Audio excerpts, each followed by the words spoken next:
Christian XC1 Review covering Las Vegas and the world. Today we welcome the current Ladies Night Out champion Jazmin Allure on Thursday, April 16th at the HyperX Arena at the Luxor Hotel and Casino on the Las Vegas Strip. Ladies Night Out will have their 16th event here in the entertainment capital of the world. Jazmin will be defending her title here in Las Vegas. The show starts at 10 p.m.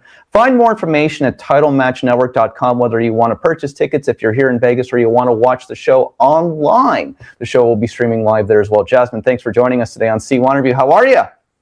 Thank you for having me. I'm great. I'm just excited to be here. Well, we're excited to have you. So tell me about the upcoming show in Las Vegas next month. Yeah, so Ladies Night Out, it's going to be Thursday, April 16th, I believe. Is that correct? Okay, April 16th. Yes. It's a packed show. Like, the best of the best female wrestlers on the indies will be on it. I, of course, will be defending my championship. And it's just going to be a stacked show, and you won't want to miss it. Well, you've been the promotions champion for 2 years, so tell me about some of the work you've put in there to become this promotions headliner. Yes, I've defended this belt pretty much all over the U.S., from New York, Texas, North Carolina, New Orleans, L.A., Vegas. I've just been taking this baby everywhere and just proving why I am one of the best on the indies. Well, the reality of what it comes down to, we'll talk a little bit about your overall talents. We could call you maybe the greatest free agent right now in women's wrestling. I think that we could make that argument for sure. When did you know you wanted to be a pro wrestler? When did that begin for you? Oh my God, I was a fan since I was really young, like 4 or 5. My brother watched it. He always had it on the TV at home. So I was very influenced by him. I wanted to do whatever he did. So I always had that in the back of my mind because we had like a trampoline and we would do our matches there, like play matches. So it was always something I was interested in. My dad took me to a CMLL show when I was 19, and I wanted, after I saw like the environment and all my family there, I wanted to be a wrestler. I was like, okay, this is what I want to do. And yeah, a week later I like signed up to a school in Austin, Texas, and the rest is history. What were those first experiences like for you, learning how to take bumps and just learning to stick with it? Because I imagine that the beginning is the hardest part, or was for you, no? Yeah, it was really hard, but I was so eager to learn and just do everything. Like, I loved everything from the bumps, like all the exercises they made us do. Like, it hurt. I remember I was like sore for like months, but I just was like, okay, I want to do this. Like, this is what I want to do. I'm just so eager to be here and like hungry for more. So I just remember being very like driven. I think you have to be, obviously, if you want to be in the sport of professional wrestling. You either have the drive or you don't. Those are the people who make it. How would you describe your in-ring persona to an audience? So I am all that. Jazmin Allure. I was top tier, but now I'm transitioning to all that. Very Latina 2000 vibes. Still mixing some Latin spice. I'm very spicy in the ring. I'll get in your face. I talk a lot of Spanish in there, to bring out my Mexican roots. I love to represent my culture. I'm a first generation Mexican American, so you'll definitely see the spiciness in there, and just very confident in myself, especially as Lady Night Out's champion. That's just me. So here's what I'm going to say to you in this regard. You never know how an audience is going to react to a match. You never know what the crowd will be like. Every crowd is different. Every region is different of the country, obviously. So you're like, man, I don't know how they're going to react to that. Obviously, there's always some things that you plan for every match. But what do you think? What are some of your spots, your moves, your strengths, things you rely on? That mostly the crowd will like. What do you rely on, or what do you think works for you? I think the moment I step out there, I just talk a lot, Spanish and English, and I'm able to like see what the crowd's energy is like.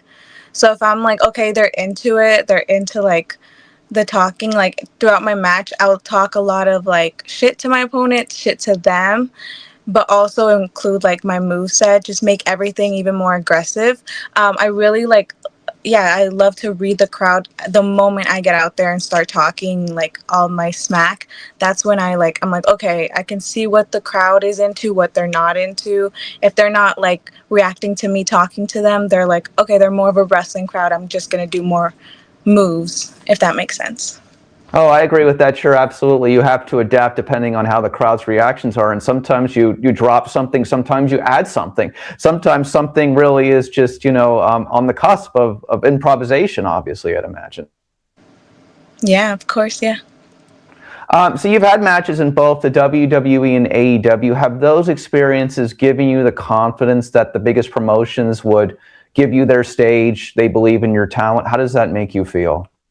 Oh my God, I'm so grateful for both our experiences. I was very lucky enough to get those kind of early on in my career. I loved my WWE experience both times. I felt like that is where I belong and that is where I'm meant to be. So hopefully, something comes about that. But I generally do love both experiences. My experience was the people I've got to work with and talk to behind the scenes just helped me so much to make me like the wrestler I am today. Oh, I agree with that. The thing of what it comes down to at the end of the day is that it's like, um, I think this is that there were people for years who spent years on the indie scene, and then they finally break through, and then they're at the top, and you're thinking, wow, it took them so long, but they just stuck with it. So I think that's probably what you think every day, no? Yeah, and I just remind myself everyone's journey is different. Some people's it's like really short. Some people you get there like it takes 10 plus years. But I think just me grinding and keep going and everything will just make like when the opportunity does come just so much more sweeter. Well, current WWE superstar AJ Lee recently stated how you should be up there in the World Wrestling Entertainment. How did that make you feel? What did that mean to you? Oh man, that just like made my entire like week.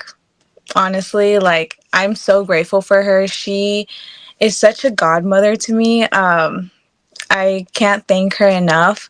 And the fact that she put me over, like, she didn't have to, she's the champion right now. She didn't have to do that. But the fact that she did is incredible. And it just makes me want to, like, work harder and grind strong more. And, because that is my goal. WWE is my goal. So I do want to be there. And the fact that she is saying incredible things about me just makes me want this even more. What does it feel like for all of you? So much has changed since the early days of WrestleMania. Now you've got, Ladies Night Out, all these other promotions. It's like the get together of the world. It's like every other Las Vegas convention. Everyone who's somebody in pro wrestling, past, present, and future, will be here in Las Vegas that week in April. So, what does that mean to you? What is it like for all of you guys? It's super chaotic, if I'm being honest, but it's so cool because you get to see people that, like, maybe we're like booked on the indies, but we're booked in different areas. But for Mania Week, everyone usually is in town, and it's kind of like a big party afterwards. Like, we'll see each other at the shows, and then like afterwards we'll like go out and stuff. So it's really cool. It's also good like to network. People that you even see online that like you never met, like they're gonna be there. So it's so cool to like learn from other people, catch up with like friends. Like it is such a fun experience, but you're also like working hard in the ring. So it's just all around really cool. Who are some of your favorite opponents from your career that have really given you something to think about? Oh man, I've had a lot. I love wrestling Serena Deeb. She's incredible. I loved wrestling Bea Priestley. She is so talented. My one of my favorites I've had a lot of fun with is Kylie Ray. She is like just a bundle of joy, and it's so easy to just be a bitch to her, if that makes sense. But I love her so so much. Yeah, those are like my top ones. I'm sure there's more, but those are the top that I can think of. What do you do on an ongoing basis for your physical training, for your regiment? Like, what do you do to stay at the top of your game? So obviously, I study a lot of wrestling. Like I watch a lot, tape study. I'm in the gym and I train as much as I can and try to be booked as much to get like reps and also to keep this belt on top and defend it as much as I can.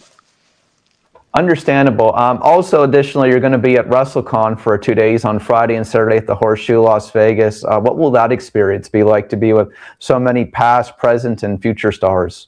Oh, that's incredible too. And I also really love doing WrestleCon because you get fans from like all over the world because they're all here for WrestleMania, which is super cool. The fans is what really makes this worth it. And when you get to meet people from like the UK or Australia and they're there to meet you and get an autograph from you, it's really surreal, especially like for me. But I just pinch myself and I'm really grateful for this experience. And it's so cool to meet everyone from all over the place. Well, it's a world event. That's what it's become in the last decade or so, because all these other wrestling events, promotions have all, come together. You've got the big event and then you've got all these side events. I mean, you guys are going to be at the Luxor Hotel and Casino, for example, which, by the way, for any of the fans, many fans are going to be staying there, or, any of the other resorts on the south end of Las Vegas Strip. They can just walk right over and see you guys. Yeah, yeah. Honestly, that whole week is going to be jam-packed with wrestling fans, so that's going to be so fun.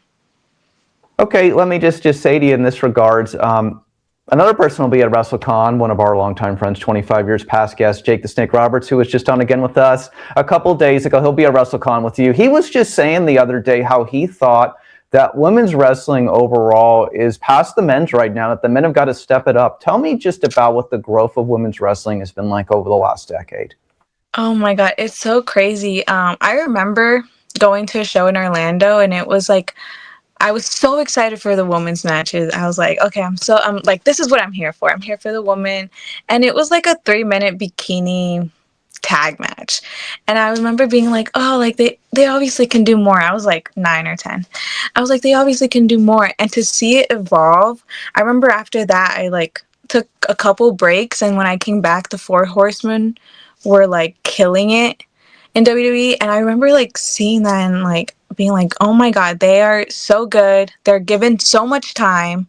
They are given a lot of opportunities to do. They were doing like Hell in a Cell, hardcore matches, table matches, all the really cool stuff. So to see that evolve, and even on the indies, because when I first started, there was like one match on like a whole card, one women's match on the whole card full of men. And now there's two. Now there's all women's matches.